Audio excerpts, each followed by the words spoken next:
Alligator weed is a noxious plant with the reputation of being one of the world's worst pest plants.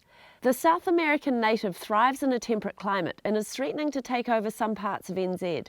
The Waikato Regional Council are currently spending over $500,000 a year just to contain it, something the Horizons Regional Council want to avoid after it was discovered in an urban waterway in Palmerston North. We've got 10 k's we know about, with about 70 places that have alligator weed, and then we've got 70 kilometres of river from the confluence of the Whanganui down the Manawatū to Foxton, and there's thousands of hectares of floodplain.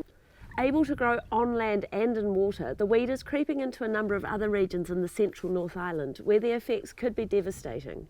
Stock will eat it, and it actually has a big impact on stock. It makes phytosensitive, so they want to go away and hide in the shade. If they get into the sun, they get blisters.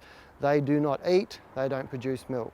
It's a big impact on them. Stock health disappears, and you might even get death of young stock. Any of the fringe infestations like Bay of Plenty, some of the Waikato and Horizons region, it's just turned up. We've got to go hard, we've got to go early to beat this thing, which means full knowledge and full containment and then removal.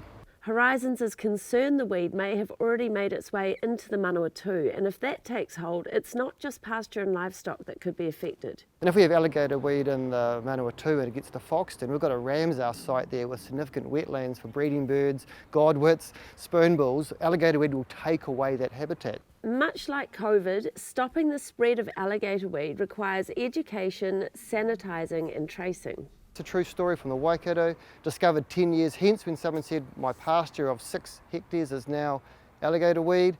The Waikato Regional Council staff did a great job tracking and tracing that back through to the circus that used alligator weed contaminated feed for their animals. Alligator weed spreads by people that don't know they're spreading it. It's a fragment of a stem that has root material attached to it. And that can hide away in cultivation machinery or diggers, all that sort of jazz. It can hide away in pasture grass that's put into silage or hay. Horizons say farmers and gardeners can help by being aware of where things like stock feed and garden manure come from. If it's from far away, what's the weed profile up there? You do not want alligator weed because it's going to have an infestation impact on your property right where you care most. For us at the moment as Regional Council, we want people in the lower Manawatū to be really concerned about what this plant is. Go look at the internet, find out what it is. We've sent brochures, 46,000 flyers around. We've sent letters to the 70 people that farm that area. Anecdotal evidence from the Waikato Regional Council shows cooperation with the local authorities is key. Where we've had landowners that think that we're the biggest weed on their property, we're still struggling to control it on their property.